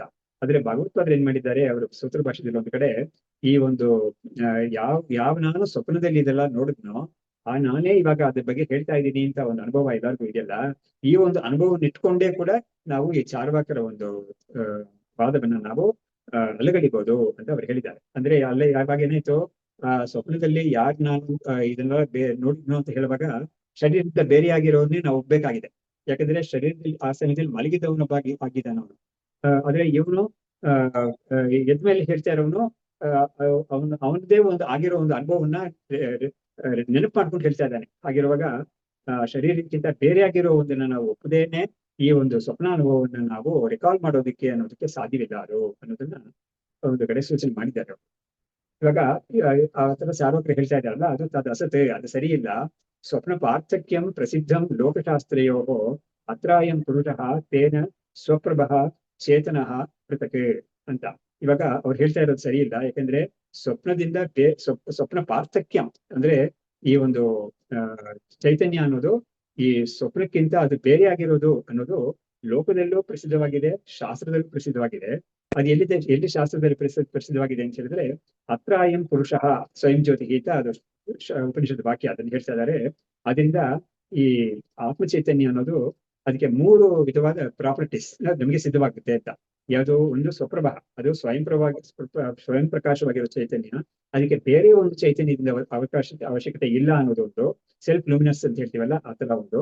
ಆಮೇಲೆ ಚೇತನ, ಅದು ಇಟ್ ಇಸ್ ಸೆನ್ಷಿಯಂಟ್ ಅಂತ ಒಂದು, ಕಾನ್ಶಿಯಸ್ನೆಸ್ ಸೆನ್ಷಿಯಂಟ್ ಅಂತ ಒಂದು. ಇನ್ನೊಂದು ಪೃಥಕ್ ಅಂತ. ಪೃಥಕ್ ಅಂದ್ರೆ ಏನು, ಶರೀರಾದಿಗಳಿಂದ ಅದು ಬೇರೆ ಆಗಿರೋದು ಅಂತ. ಹಾಗಾಗಿ ಈ 3 ವಿಷಯಗಳು ಕೂಡ ನಮ್ಗೆ ಶಾಸ್ತ್ರದಿಂದಲೂ ನಮ್ಗೆ ಸಿಗ್ತಾ ಇದೆ. ಅದರಿಂದ ಚಾರ್ವಾಕರು ಅಂತ ಹೇಳ್ತಾ ಇರೋದನ್ನ ವಾದ ಅದಕ್ಕೆ ಸ್ವಲ್ಪ ಕೂಡ ಪ್ರಮಾಣ ಇಲ್ವೇ ಇಲ್ಲ ಅಂತ ಹೇಳಿ ಮುಂದಕ್ಕೆ ಈ ಆತ್ಮ ಅನ್ನೋದು ಅಸಂಗ ಅಂತ ಹೇಳಿದ್ರೆ ಅದಕ್ಕೆ ಯಾವುದೇ ಒಂದು ವಿಷಯದ ಜೊತೆಗೆ ಅದಕ್ಕೆ ಸಂಘ ಬರೋದೇ ಇಲ್ಲ. ಸಂಘ ಅಂದ್ರೆ ಒಂದು ಕಾಂಟ್ಯಾಕ್ಟ್ ಅನ್ನೋದು ಸಾಧ್ಯವೇ ಇಲ್ಲ, ಅದಕ್ಕೆ ಸಂಬಂಧ ಕಾಂಟ್ಯಾಕ್ಟ್ ಅನ್ನೋದು ಅದಕ್ಕೆ ಸಾಧ್ಯವೇ ಇಲ್ಲ ಅನ್ನೋದನ್ನ ಹೇಳೋ ಒಂದು ಭಾಗವನ್ನ ಇವಾಗ ಪ್ರಾರಂಭ ಮಾಡ್ತಾ ಇದ್ದಾರೆ ವಿದ್ಯಾರಣ್ಯರು. ಅದೇ ಉಪನಿಷತ್ತಿನ ಆಧಾರದ ಮೇಲೆ ಇದನ್ನು ಮಾಡ್ತಾ ಇದ್ದಾರೆ. ಇವಾಗ ಹೇಳ್ತಾ ಇದ್ದಾರೆ, ಮೋದತ್ರಾಸೌ ಕರ್ಮ ಕಾರ್ಯೌ ದೃಷ್ಟೌ ಸ್ವಪ್ನೇಪಿ ಚ ಆತ್ಮನಃ ಇತಿ ಆಶಂಕ್ಯ ಸಭಾ ಏಷ ಇತಿ ಕರ್ಮ ಕರ್ಮ ವಿವಿಚ್ಯತೆ.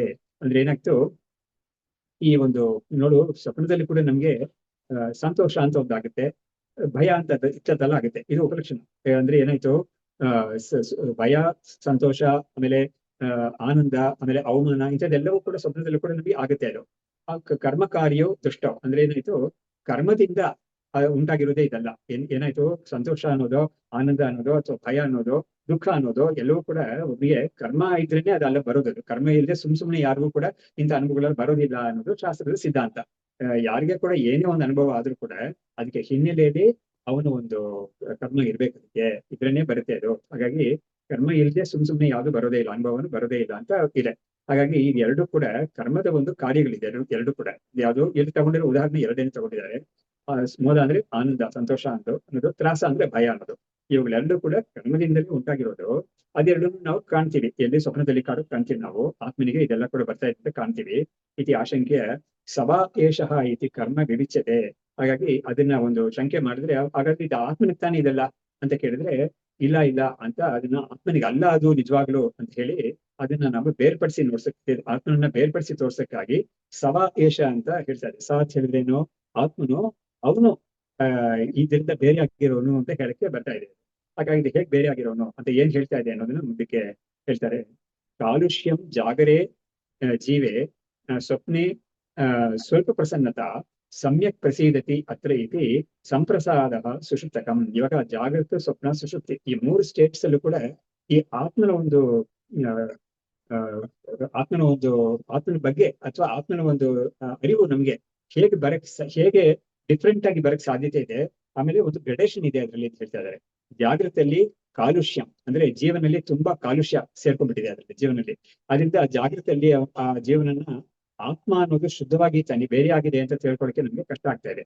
ಸ್ವಪ್ನದಲ್ಲಿ ಏನಾಗ್ತಾ ಇದೆ ಅಂದ್ರೆ ಸ್ವಲ್ಪ ಪ್ರಸನ್ನತೆ ಅಂತ ಹೇಳಿದ್ರೆ ಏನಾಯ್ತು, ಆ ಸ್ವಪ್ನದಲ್ಲಿ ಅನುಭವಿಸ್ತಾ ಇರೋವನಿಗೆ ಅತ್ಯಂತ ದುಃಖ ಅನ್ನೋದು ಯಾವುದು ಜಾಗೃತಿಯಲ್ಲೆಲ್ಲ ಆಗ್ತಾ ಇದೆಯೋ, ಕಾಲುಷ್ಯ ಎಲ್ಲ ಇದೆಯೋ ಅದೆಲ್ಲ ಅಷ್ಟೊಂದು ಇಲ್ಲ. ಅಲ್ಲಿ ಒಂಚೂರು ಪ್ರಸನ್ನತೆ ಅಲ್ಲಿ ಇದೆ ಅಂತ ನಾವು ಹೇಳ್ಬೋದು. ಆದ್ರೆ ಸಮ್ಯ ಪ್ರಸಿದ್ಧತಿ ಹತ್ರ ಐತಿ ಸಂಪ್ರಸಾದ ಸುಷುಪ್ತಕಂ. ಅದೇ ಸುಷುಪ್ತಿಯಲ್ಲಿ ಏನಾಯ್ತು, ಒಂಚೂರು ಕೂಡ ಅವನಿಗೆ ಈ ದುಃಖದ ಒಂದು ಲೇಪ ಇರೋದೇ ಇಲ್ಲ ಅವನಿಗೆ ಅಂತ. ಈ ಮೂರಲ್ಲೂ ಕೂಡ ಒಂದು ತಾರತಮ್ಯ ಇದೆ ಅನ್ನೋದನ್ನ ನಾವು ಗಮನಿಸಿರಲ್ಲ, ಅದನ್ನ ಗಮನಿಸಬೇಕು ಅಂತ ಹೇಳ್ತಾ ಇದ್ದಾರೆ. ಸುಷುಪ್ತಿ ಅನ್ನೋದು ನಮಗೆ ಆತ್ಮನ ಒಂದು ಪ್ರಸನ್ನತೆ ಅಂತ ಇದೆಯಲ್ಲ, ಅದನ್ನ ತಿಳಿಸ್ಕೊಡಕ್ಕೆ ನಮ್ಗೆ ತುಂಬಾ ಅನುಕೂಲ ಆಗಿರುತ್ತೆ. ಅದು ಸ್ವಪ್ನೆ ರತ್ವಾ ಚರಿತ್ವಾ ಅಥ ವಿಶ್ರಾಂತಃ ಸಂಪ್ರಸಾದಕ್ಕೆ ಪುನಃ ಆಯಾತಿ ಅಸೌ ನಾಡೀಂ ಸ್ವಪ್ನಾರ್ಥಂ ಇತಿ ಯೋಜನಾ.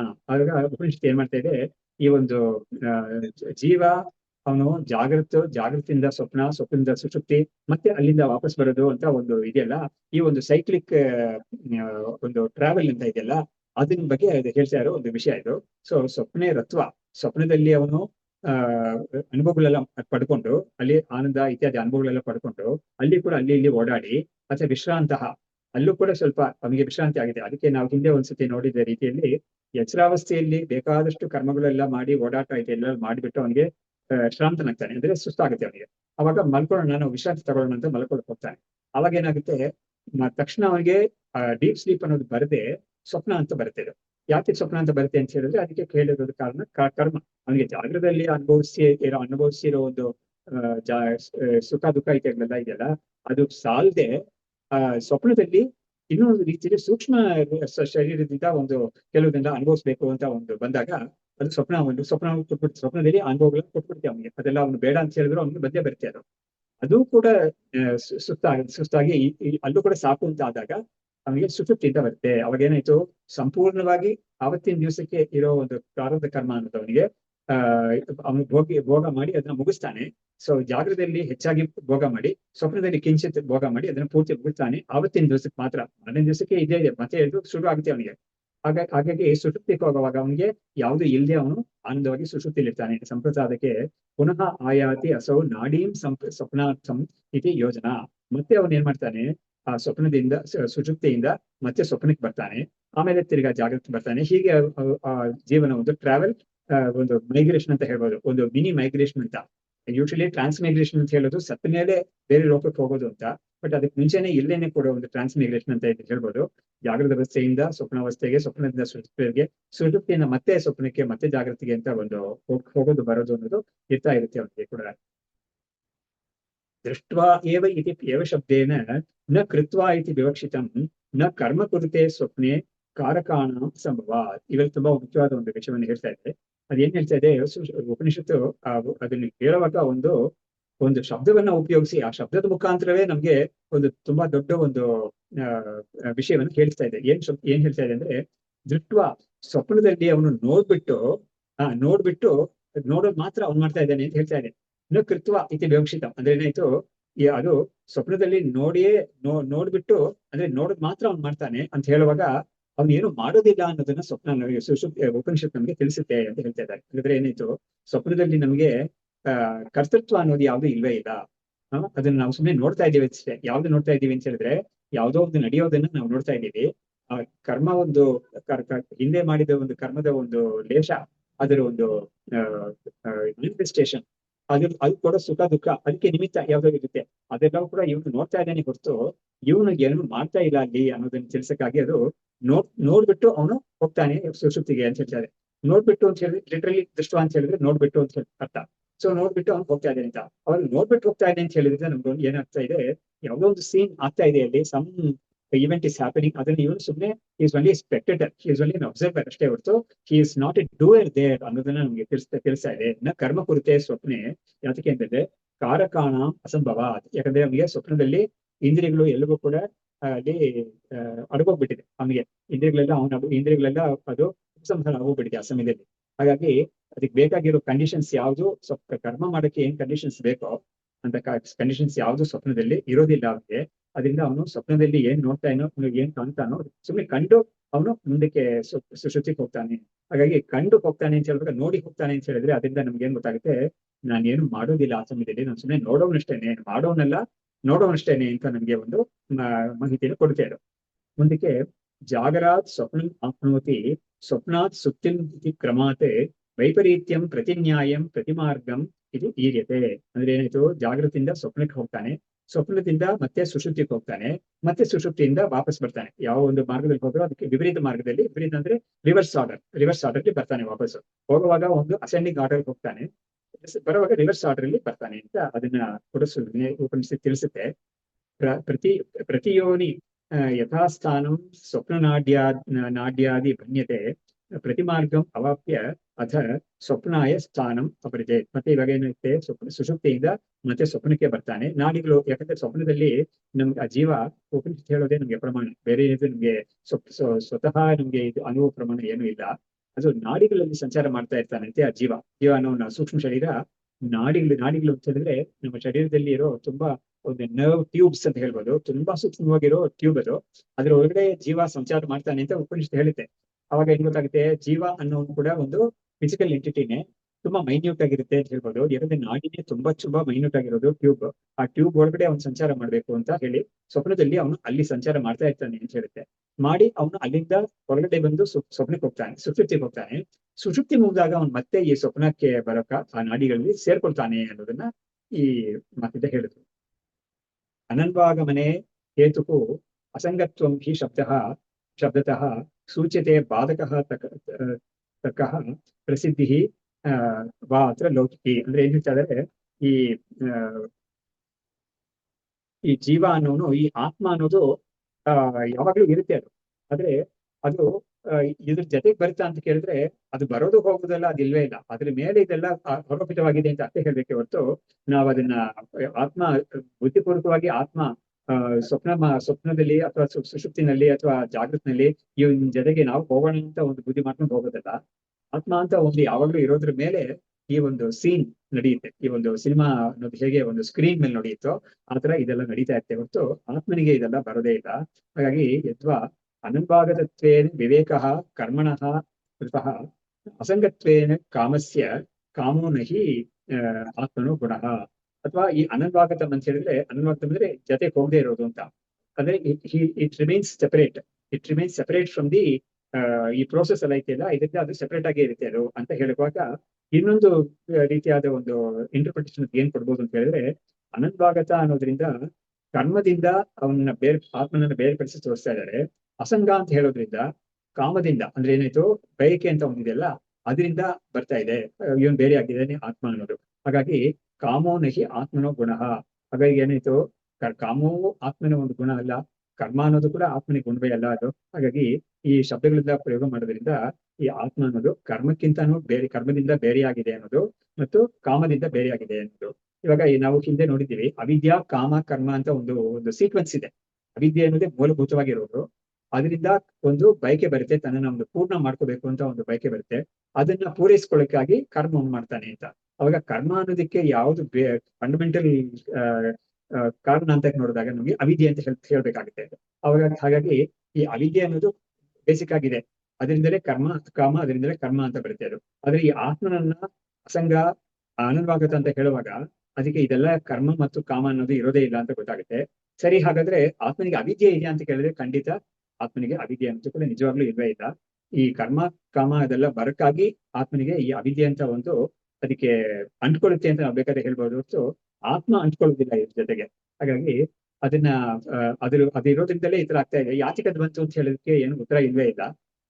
ಅದು ಬಂದಿದೆ ಅಂತ ಹೇಳಕ್ಕೆ ಏನು ಪ್ರೂಫ್ ಅಂತ ಹೇಳಿದ್ರೆ ಕಾಮ ಕರ್ಮ ಇದೆಯಲ್ಲ, ಅದರಿಂದಲೇ ಗೊತ್ತಾಗುತ್ತೆ ಅವಿದ್ಯೆ ಇದೆ ಅಂತ. ಹಾಗಾದ್ರೆ ಅದು ಅವಿದ್ಯೆ ಅನ್ನೋದು ಹೇಗ್ ಬಂತು, ಎಲ್ಲಿಂದ ಬಂತು, ಯಾವಾಗ ಬಂತು ಅಂತ ಹೇಳಕ್ಕೆಲ್ಲ ನಮ್ಗೆ ಉತ್ತರ ಇಲ್ವೇ ಇಲ್ಲ.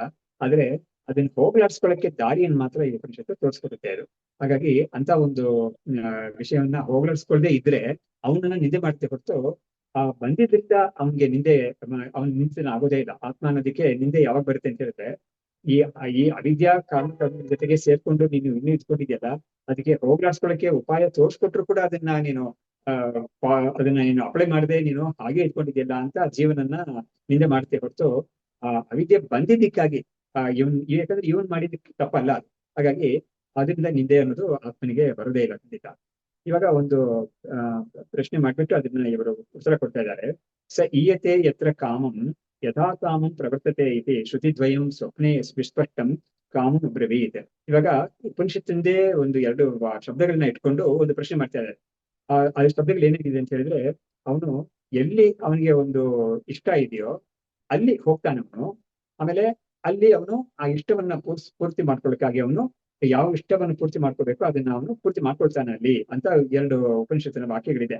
ಅದನ್ನ ಇಟ್ಕೊಂಡು ಏನ್ ಮಾಡ್ತಾ ಇದ್ದಾರೆ, ನೋಡು ಸ್ವಪ್ನದಲ್ಲಿ ಇವನಿಗೆ ಕರ್ಮನೇ, ಇವನಿಗೆ ಯಾವ್ದ್ರ ಜೊತೆಗೂ ಅಂಟೇ ಇಲ್ಲ, ಇವನಿಗೆ ಕರ್ಮ ಇದೆಲ್ಲ ಏನು ಇವೆಲ್ಲ ಇವನು ಮಾಡೋದೇ ಇಲ್ಲ, ಸುಮ್ಮನೆ ನೋಡೋನ್ ಮಾತ್ರ ಅಂತ ಹೇಳಿದ್ರಲ್ಲ, ಅದಕ್ಕೆ ಇಲ್ಲಿ ಬಾಧಕ ಇದೆಯಲ್ಲ, ಈ ಉಪನಿಷತ್ ವಾಕ್ಯನೇ ಈ ತರ ಹೇಳ್ತಾ ಇದೆಯಲ್ಲ ಅಂತ ಹೇಳಿದ್ರೆ ಅದಕ್ಕೆ ಅವರು ಉತ್ತರ ಕೊಡ್ತಾ ಇದ್ದಾರೆ. ಸ್ವಪ್ನ ಕಾಮಸ್ಯ ವಸ್ತುತ್ವಂ ಶ್ರುತಿಭ್ಯಾಂ ಚೇತ್ ವಿವಕ್ಷಿತಂ ಪ್ರಬೋಧೇಪಿ ಅನುವರ್ತೇತ ತಚ್ಚ ನಾಸ್ತಿ ತಥೋ ಮೃಷ. ಹಾಗಾಗಿ ಅದಕ್ಕೆ ಉತ್ತರ ಏನ್ ಕೊಡ್ತಾ ಇದ್ದಾರೆ ಅಂತ ಹೇಳಿದ್ರೆ, ಸ್ವಪ್ನ ಕಾಮಸ್ಯ ವಸ್ತುತ್ವಂ ಶ್ರುತಿಭ್ಯಾಂ, ಈ ಶ್ರುತಿ ವಾಕ್ಯಗಳನ್ನ ಇಟ್ಕೊಂಡು ಸ್ವಪ್ನದಲ್ಲಿ ಅವನಿಗೆ ಇರೋ ಕಾಮನೆಗಳು ಅದೆಲ್ಲ ನಿಜವಾಗ್ಲೂ ನಿಜ ಅಂತ ನೀನ್ ಏನಾದ್ರು ಹೇಳಿದ್ರೆ, ಅದೇ ಅದು ಉದ್ದೇಶ ಅಂತ ಹೇಳಿದ್ರೆ ಅವಾಗ ಏನಾಗುತ್ತೆ, ಎಚ್ಚರದಲ್ಲೂ ಕೂಡ ಅದೆಲ್ಲ ಬರ್ಬೇಕಾಗಿತ್ತು ಅವನಿಗೆ. ಆದ್ರೆ ಆತರ ಆಗ್ತಾ ಇಲ್ಲ. ಅಂದ್ರೆ ಏನಾಯ್ತು, ಸ್ವಪ್ನದಲ್ಲಿ ಅವನಿಗೆ ಏನ್ ಕಾಮನೆಗಳು ಬಂತೋ ಅದೆಲ್ಲ ಎಚ್ಚರದಲ್ಲಿ ಬರೋದಿಲ್ವಲ್ಲ. ಅದು ಬರೋದಿಲ್ಲ ಅಂತ ಹೇಳಿದೇನು, ಅವುಗಳೇ ದೇ ಡೋಂಟ್ ಕಂಟಿನ್ಯೂ. ಅವಾಗೊಂದು ಇಚ್ಛೆ ಬಂತು, ಅದಾಗ ಏನು ಮಾಡಿದೆ ನಮ್ಮ ಸ್ವಪ್ನದಲ್ಲಿ ಅಷ್ಟೇ ಹೊರತು, ಅದನ್ನ ನೋಡಿದೆ ಅಷ್ಟೇ ಹೊರತು ಎಚ್ಚರದಲ್ಲಿ ಕೂಡ ಅದೇ ವಿಷಯಗಳು ಇದೆ ಕಂಟಿನ್ಯೂಯಿಂಗ್ ಅಂತ ಹೇಳಕ್ಕಾಗಲ್ಲ. ಹೊಸ ಕಾಮ ಬರ್ಬೋದು ಎಚ್ಚರ ಅವಸ್ಥೆಯಲ್ಲಿ, ಅದೇ ತರ ಇರೋದು ಬರ್ಬೋದು, ಬಟ್ ಅವುಗಳೇ ಏನು ಬರೋದಿಲ್ಲ. ಅದರಿಂದ ಏನ್ ಗೊತ್ತಾಗುತ್ತೆ, ಅವುಗಳು ಅಲ್ಲಿ ನಡೆದಿದ್ದು ಅಲ್ಲಿಗೇನೆ. ಆದ್ರೆ ಅಲ್ಲಿಗೆ ಅಂತ ಹೇಳುವಾಗ್ಲೂ ಕೂಡ ಅದನ್ನ ಸುಮ್ಮನೆ ನೋಡಿದ್ದಾನೆ ಅಷ್ಟೇ ಹೊರತು ಅದು ನಿಜವಾದ ಒಂದು ಘಟನೆ ಅಲ್ಲ ಅದು ಅನ್ನೋದನ್ನ ನಾವು ತಿಳ್ಕೋಬೇಕು. ಯಾಕಂದ್ರೆ ಇಟ್ ಇಸ್ ನಾಟ್ ರಿಯಲ್ ಅನ್ನೋದನ್ನ ತೋರಿಸಿ ಅದನ್ನ ರಿಪ್ಲೈ ಕೊಡ್ತಾ ಇದ್ದಾರೆ. ಎಚ್ಚರದಲ್ಲೂ ಬರ್ಬೇಕಾಗಿತ್ತು, ಆದ್ರೆ ಬರೋದಿಲ್ಲ. ಅದರಿಂದ ಗೊತ್ತಾಗುತ್ತೆ ಅವುಗಳು ಸತ್ಯವಲ್ಲ ಅಂತ ಗೊತ್ತಾಗುತ್ತೆ. ಆಮೇಲೆ ಜಾಗೃತ್ ಪ್ರತ್ಯಕ್ಷಂ ಆಶ್ರಿತ್ಯ ಜಾಗರೇ ಮೃತ್ಯು ಸತ್ಯತಾ ಅಹಂಕರ್ತ ಅಂತ ಬರ್ತಾ ಇದೆ ನಮಗೆ ಎಚ್ಚರದಲ್ಲಿ. ಆಶಂಕೆ ಪುನಃ ಅಪ್ರಾಕ್ಷೀತೆ ದೃಷ್ಟ್ವಾ ಏವ ಇತಿ ತದುತ್ತರಂ. ಇವಾಗ ಜಾಗೃತ್ ಪ್ರತ್ಯಕ್ಷದಲ್ಲಿ ಅದರಲ್ಲಿ ನಮ್ಗೆ ನಾನು ಕರ್ತವಾಗಿದ್ದೀನಿ ಅಂತ ನಾವು ಹೇಳ್ತಾ ಇದೀವಲ್ಲ, ಅದೇ ತರ ಸ್ವಪ್ನದಲ್ಲಿ ಕೂಡ ನಾನು ಕರ್ತ ಆಗಿದ್ದೀನಿ ಅಂತ ನಾವ್ ಯಾತಕ್ಕೆ ಹೇಳ್ಬಾರ್ದು ಅಂತ ಕೇಳಿದ್ರೆ, ಅದಕ್ಕೆ ಉತ್ತರ ಏನ್ ಕೊಡ್ತಾ ಇದೆ ಉಪನಿಷತ್ತು ಅಂತ ಹೇಳಿದ್ರೆ, ಖಂಡಿತ ನಿನ್ ಕರ್ತ ಅಲ್ವೇ ಇಲ್ಲ, ನೀನ್ ಅವಲ್ಲಿ ಸುಮ್ಮನೆ ನೋಡೋವನಷ್ಟೇನೆ. ಅದಕ್ಕೆ ದೃಷ್ಟ್ವಾ ಅಂತ ಹೇಳ್ತಾ ಇದೆ. ದೃಷ್ಟ್ವಾ ಅಂತ ಹೇಳಿದ್ರೆ ನೋಡಿ, ಅವನು ಸ್ವಪ್ನದಲ್ಲಿ ಆಗ್ತಾ ಇರೋದನ್ನೆಲ್ಲ ಇವನು ನೋಡ್ಬಿಟ್ಟು, ಇವಾಗ ಏನ್ ಹೇಳ್ಬೋದು ಅದಕ್ಕೆ ಉದಾಹರಣೆ ಅಂತ ಹೇಳಿದ್ರೆ, ಒಂದು ಸಿನಿಮಾ ಹಾಲ್ ಅಲ್ಲಿ ಹೋಗಿ ಕೂತಿದ್ದಾನ ಅವನು, ಅದನ್ನ ನೋಡ್ಬಿಟ್ಟು ಅವನು ಆಚೆ ಬಂದು ಬೇರೆ ಎಲ್ಲೂ ಹೋಗ್ತಾನೆ ಅಂತ. ಅವಾಗ ಆ ಸಿನಿಮಾ ನೋಡ್ಬಿಟ್ಟು ನಾನು ಬಂದೆ ಅಂತ ಹೇಳ್ತಾನಲ್ಲ, ಅದೇ ತರನೇ ಇಲ್ಲೂ ಕೂಡ ಈ ಜಾಗೃತ ಸ್ವಪ್ನ ಅನ್ನೋದನ್ನ ಅವನು ನೋಡಿ ಅವನು ಸುಷುಪ್ತಿಗೆ ಹೋಗ್ತಾನೆ ಹೊರತು ಅವನು ನಿಜವಾಗ್ಲೂ ಮಾಡೋನಲ್ವೇ ಇಲ್ಲ. ಎಚ್ಚರಾವಸ್ಥೆಯಲ್ಲಿ ಅಹಂಕರ್ತ ಅಂತ ಬುದ್ಧಿ ಬರ್ತಾ ಇದೆ, ಅದು ಅವಿವೇಕದಿಂದ ಬರ್ತಾ ಇದೆ ಖಂಡಿತ. ಅಲ್ಲೂ ಕೂಡ ಸತ್ಯವಲ್ಲ ಅದು. ಅದಕ್ಕೇನೆ ಗೀತೆಯಲ್ಲೂ ಕೂಡ ಆ ಇದು ಪ್ರಕೃತಿಯಿಂದಲೇ ಇದೆಲ್ಲ ಮಾಡಲ್ಪಡ್ತಾ ಇದೆ ಈ ಕ್ರಿಯೆಗಳು ಇದೆಲ್ಲ ಕೂಡ. ಆದ್ರೆ ಅಹಂಕಾರ ವಿಮೂಢಾತ್ಮ ಕರ್ತಾಹ ಮಿತಿ ಮನ್ಯತೆ ಅಂತ ಅದನ್ನ ಹೇಳಿ, ಯಾರಿಗೆ ಈ ಒಂದು ವಿವೇಕ ಇಲ್ಲವೋ ಅವರು ನಾನೇ ಕರ್ತ ಅಂತ ತಿಳ್ಕೊಳ್ತಾರೆ. ಆದ್ರೆ ವಸ್ತುತಃ ಏನಾಗ್ತಾ ಇದೆ ಅಂತ ಹೇಳಿದ್ರೆ, ಪ್ರಕೃತಿಯಿಂದ ಆಗಿರೋ ಈ ಶರೀರಾದಿಗಳು ಆ ಹೊರಗಡೆ ಇರೋ ಕೆಲವು ವಸ್ತುಗಳು ಗುಣೇಶ ಬರ್ತಂತೆ ಹೊರಗಿನ ವಸ್ತುಗಳ ಜೊತೆಗೆ ಒಂದು ಇಂಟ್ರಾಕ್ಟ್ ಮಾಡ್ತಾ ಇದೆ ಅದು.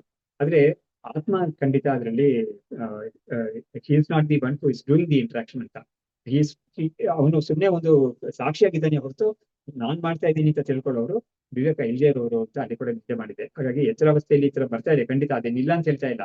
ಆದ್ರೆ ಬರ್ತಾ ಇರೋದು ಸತ್ಯವಲ್ಲ ಅಂತ ತಿಳಿಸಿ, ಸ್ವಪ್ನದಲ್ಲೂ ಕೂಡ ಅದೇ ತರ ಸತ್ಯವಲ್ಲ ಅದು. ಅದನ್ನ ನಮ್ಗೆ ಹೇಗೆ ಗೊತ್ತಾಗುತ್ತೆ ಅಂತ ಹೇಳಿದ್ರೆ, ಉಪನಿಷತ್ತೆ ಹೇಳ್ತಾ ಇದೆ, ಅವ್ನು ಸುಮ್ಮನೆ ನೋಡ್ಬಿಟ್ಟು ಮುಂದಕ್ಕೆ ಹೋಗ್ತಾನೆ, ಬೇರೆ ಅವಸ್ಥೆಯಾಗಿರೋ ಸುಶ್ರುತಿಗೆ ಹೋಗ್ತಾನೆ ಅಂತ ಹೇಳ್ತಾ ಇರೋದ್ರಿಂದ ಅವ್ರು ನಿಜವಾಗ್ಲೂ ಕರ್ತ ಅಲ್ವೇ ಇಲ್ಲ ಅನ್ನೋದನ್ನ ಇಲ್ಲಿ ಕನ್ಫರ್ಮ್ ಮಾಡ್ಕೊಳ್ಳಿಕ್ಕೆ ನಮ್ಗೆ ಸುಷುಪ್ತಿ ಸ್ವಪ್ನದ ಬಗ್ಗೆ ಇರೋ ಒಂದು ಮಾತೆ ನಮ್ಗೆ ಇದಕ್ಕೆ ಪ್ರೂಫ್ ಅಂತ ಹೇಳ್ತಾ ಇದ್ದಾರೆ, ಎವಿಡೆನ್ಸ್ ಅಂತ ಹೇಳ್ತಾ ಇದ್ದಾರೆ. ಮೂಢ ಪ್ರತ್ಯಕ್ಷತಃ ಕರ್ತ ವಿದ್ವತ್ ಪ್ರತ್ಯಕ್ಷತೋ ಅಕ್ರಿಯ ವಿವೇಕಿನಾಂ ಅನುಭವಾತ್ ಆತ್ಮಜ್ಯೋತಿ ವಿವೇಚಿತಂ. ಇವಾಗ ಏನ್ ಮಾಡ್ತಾರೆ, ಈ ಸೆಕ್ಷನ್ ಯಾವ್ದು ತಗೊಂಡಿದಾರೋ ಆತ್ಮಸ್ವರೂಪ ಅಸಂಗವಾದ್ದು, ಅದು ಎಲ್ಲದಕ್ಕಿಂತ ಶರೀರಾದಿಗಳಿಂದ ಬೇರೆ ಆಗಿರೋದು ಮತ್ತು ಸ್ವಪ್ರಕಾಶವಾದ್ದು ಅಂತ ಹೇಳಿಕೆ ಕೊಟ್ಟಿರೋ ಒಂದು ಸೆಕ್ಷನ್ ನ ಇವಾಗ ಮುಗಿಸ್ತಾ ಇದ್ದಾರೆ. ಮೂಢ ಪ್ರತ್ಯಕ್ಷತಃ ಕರ್ತ ಅಂದ್ರೆ ಏನಾಯ್ತು, ನಾನು ಕರ್ತ ಅಂತ ಹೇಳ್ತಾ ಇರೋದು ಅವಿವೇಕದಿಂದ. ಮೂಢ ಪ್ರತ್ಯಕ್ಷತಃ ಅಂತ ಹೇಳಿದ್ರೇನು, ಮೂಢ ಅಂದ್ರೆ ಅವಿವೇಕ. ಅವನಿಗೆ ಹೌದು ನನ್ಗೆ ಅನುಭವದಿದೆಯಲ್ಲ, ನಾನೇ ಮಾಡ್ತಾ ಇದ್ದೀನಿ ಅಂತ ನನ್ಗೆ ಅನುಭವದಿದೆಯಲ್ಲ ಅಂತ ಹೇಳಿದ್ರೆ ಅದು ಅವಿವೇಕದಿಂದ ಬಂದಿರೋ ಇದು ತೀರ್ಮಾನ. ಅದು ವಿದ್ವತ್ ಪ್ರತ್ಯಕ್ಷತಃ ಅಕ್ರಿಯ, ಆದ್ರೆ ಜ್ಞಾನಿಯಾಗಿರೋನು, ವಿವೇಕ ಮಾಡ್ಕೊಂಡಿರೋನು, ನನಗೆ ಕ್ರಿಯೆ ಯಾವುದು ನನ್ನಲ್ಲಿ ಇಲ್ವೇ ಇಲ್ಲ, ಆತ್ಮನಲ್ಲಿ ಯಾವುದೇ ಕ್ರಿಯೆಗೆ ಸಾಧ್ಯತೆಯೇ ಇಲ್ಲ ಅಂತ ತಿಳ್ಕೊಳ್ತಾನೆ. ಇದಕ್ಕೇನ್ ಲಾಜಿಕ್ ಅಂತ ಹೇಳಿದ್ರೆ, ಆತ್ಮನಿಗೆ ನೋಡಿ ಎಲ್ಲೇ ಕೂಡ ಯಾವುದೇ ಕಡೆ ಕೂಡ ಒಂದು ಕ್ರಿಯೆ ಆಗ್ಬೇಕು ಅಂತ ಹೇಳಿದ್ರೆ ಅಲ್ಲಿ ಮಿನಿಮಮ್ ಏನಿರ್ಬೇಕು ಅಂತ ಹೇಳಿದ್ರೆ ಶರೀರ ಇರ್ಬೇಕು, ಆಮೇಲೆ ಇಂದ್ರಿಯಗಳಿರ್ಬೇಕು, ಆಮೇಲೆ ಆ ಶರೀರ ಇಂದ್ರಿಯಗಳನ್ನ ಕೆಲಸ ಮಾಡ್ಸಕ್ಕೆ ಒಂದು ಸಂಕಲ್ಪ ಮಾಡ್ಕೊಳ್ಳಕ್ಕೆ ಒಂದು ಮನಸ್ಸು ಬುದ್ಧಿ ಇದೆಲ್ಲ ಇರ್ಬೇಕು. ಇದೆಲ್ಲ ಇದ್ರೇನೆ ಈ ಕ್ರಿಯೆ ಅನ್ನೋದು ಸಾಧ್ಯ. ಅಲ್ಲಿ ಮನಸ್ಸು ಕೂಡ ಸಂಕಲ್ಪ ಅದೆಲ್ಲ ಬರ್ಬೇಕಾದ್ರೆ ಅದಕ್ಕೆ ಪೂರ್ವ ಸಂಸ್ಕಾರ ಒಂದಿರ್ಬೇಕು. ಅವಾಗ ಏನಾಯ್ತು, ಅನಾದಿ ಕಾಲದಿಂದ ಅದಕ್ಕೆ ಒಂದು ಕರ್ತ ಅಂತ ಒಂದು ಬುದ್ಧಿ ಬಂದು ಇವುಗಳನ್ನೆಲ್ಲ ಇಟ್ಕೊಂಡು ನಾನು ಮಾಡ್ತೀನಿ ಅಂತ ಒಂದು ಬುದ್ಧಿ ಬರಬೇಕು. ಆದ್ರೆ ಆತ್ಮನಿಗೆ ಉಪನಿಷತ್ತಿನ ಒಂದು ಪ್ರಮಾಣದಿಂದ ಅದಕ್ಕೆ ಶರೀರ ಇಲ್ಲ, ಅದಕ್ಕೆ ಇಂದ್ರಿಯಗಳೆಲ್ಲ ಇಲ್ವೇ ಇಲ್ಲ, ಸ್ಥೂಲ ಶರೀರ ಇಲ್ಲ, ಸೂಕ್ಷ್ಮ ಶರೀರ ಇಲ್ಲ, ಕಾರಣ ಶರೀರ ಇಲ್ಲ, ಮೂರು ಶರೀರ ಇಲ್ಲ ಅನ್ನೋದನ್ನ ಇದು ಈಶಾವಾಸ್ಯ ಉಪನಿಷತ್ತಲ್ಲಿ ಒಂದು ಮಂತ್ರದಲ್ಲಿ ಭಗವತ್ಪಾದರು ಹೇಳಿದ್ದಾರೆ. ಹಾಗಾಗಿ ಅವ್ರಣಂ ಅಂತ ಬರುತ್ತೆ. ವ್ರಣ ಅಂತ ಹೇಳಿದ್ರೆ ಏಟು ಗಾಯ ಅಂತ ಇದೆಯಲ್ಲ ಅದು, ಅದಕ್ಕೆ ಇಲ್ಲ ಅಂತ. ಹಾಗಾದ್ರೆ ಏನಾಯ್ತು, ಶರೀರಕ್ಕೆ ಬರೋದಿದೆಲ್ಲ ಇಲ್ವೇ ಇಲ್ಲ. ಆಮೇಲೆ ಸೂಕ್ಷ್ಮ ಶರೀರಕ್ಕೆ ಬರುವಂತದ್ದು ಕೂಡ ಇಲ್ವೇ ಇಲ್ಲ. ಅದಕ್ಕೆ ಕಾರಣ ಶರೀರಕ್ಕೆ ಬರೋದು ಕೂಡ ಇರೋ ಒಂದು ಅವಿದ್ಯೆ ಅನ್ನೋದು ಕೂಡ ಅದಕ್ಕೆ ಇಲ್ಲ ಅನ್ನೋದಕ್ಕೆ ಅಲ್ಲಿ ಉಪನಿಷತ್ ಮಂತ್ರವೇ ಬರುತ್ತೆ, ಅದೇ ವಾಕ್ಯವೇ ಬರುತ್ತೆ ಅದು.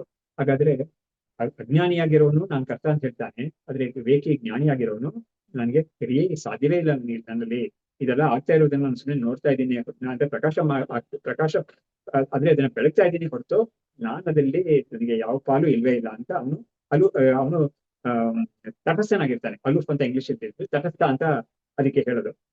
ವಿವೇಕಿನ ಅನುಭವಾತ್ ಆತ್ಮಜ್ಯೋತಿ ವಿವೇಚಿತಂ. ಹೀಗೆ ವಿವೇಕಿಗಳಾಗಿರೋರ ಒಂದು ಅನುಭವನೇ ಈ ತರ ಇರೋದ್ರಿಂದ ಆತ್ಮಜ್ಯೋತಿ ಅನ್ನೋದನ್ನ ನಾವು ವಿವೇಚನ ಮಾಡಿ ತೋರಿಸಿದ್ದೀವಿ. ಅಂದ್ರೆ ಏನಾಯ್ತು, ವಿವೇಚನೆ ಅಂತ ಹೇಳಿದ್ರೆ ಬೆರ್ಕೊಂಡು ಹೋಗಿರೋದ್ರಲ್ಲಿ ನಾವು ಇದನ್ನ ಮಾತ್ರ ಸೆಪರೇಟ್ ಮಾಡಿ ತೋರಿಸೋದೇ ವಿವೇಚನೆ ಅಂತ. ಅವಾಗ ಯಾವ್ದೆಲ್ಲ ಬೆರ್ಕೊಂಡು ಹೋಗಿದೆ, ಆತ್ಮ, ಅದ್ರ ಜೊತೆಗೆ ಇಂದ್ರಿಯಗಳು, ಮನಸ್ಸು, ಬುದ್ಧಿ, ಆಮೇಲೆ ಹೊರಗಡೆ ಇರೋ ಪ್ರಕಾಶ ಅಂದ್ರೆ ಸೂರ್ಯ ಚಂದ್ರಾದಿ ಬೆಳಕು, ಆಮೇಲೆ ವಿಷಯಗಳು, ಹೊರಗಡೆ ಶಬ್ದಸ್ಪರ್ಶಾದಿ ವಿಷಯಗಳು, ಇಷ್ಟು ಸೇರಿ ಒಂದು ಲಾಟ್. ಆ ಲಾಟ್ ಅಲ್ಲಿ ಆತ್ಮ ಯಾವುದು ಅಂತ ಒಂದು ಪ್ರಶ್ನೆ ಬಂದ್ರೆ ಅವಾಗ ಈ ಕೇವಲ ಆತ್ಮ ಅನ್ನೋದನ್ನ ನಾವು ಅದರಿಂದ ಬೇರೆಪಡಿಸಿ ಬಾಕಿದೆಲ್ಲವೂ ಕೂಡ ಅನಾತ್ಮ, ಈ ಕೇವಲ ಆತ್ಮ ಮಾತ್ರ ಸೆಪರೇಟ್ ಆಗಿಟ್ಕೊಂಡು ಬಾಕಿದೆಲ್ಲ ಏನೇನು ಮಾಡ್ತಾ ಇದೆಯೋ ಅದಕ್ಕೆಲ್ಲ ಏನೇನು ಆಗ್ತಾ ಇದೆಯೋ ಬಾಕಿ ಅನಾತ್ಮ ಅನ್ನೋ ತರದಲ್ಲಿ ಅದನ್ನ ಬೆಳಗೋದು ಮಾತ್ರ ಈ ಆತ್ಮ ಹೊರತು ಅದಕ್ಕೆ ಬೇರೆ ಏನು ರೋಲ್ ಇಲ್ಲವೇ ಇಲ್ಲ. ಅದು ಬೆಳಗೋದು ಕೂಡ ಇದು ಬುದ್ಧಿಪೂರ್ವಕವಾಗಿ ಮಾಡೋ ರೋಲ್ ಅಲ್ಲ ಅದು. ಅದಕ್ಕೆ ಒಂದು ಒಂದು ಎರಡು ವಾಕ್ಯಗಳನ್ನ ಇಟ್ಕೊಂಡು ಒಂದು ಈ ವಿವೇಕವನ್ನು ತೋರಿಸ್ಕೊಡ್ತಾರೆ ಶಾಸ್ತ್ರದಲ್ಲಿ.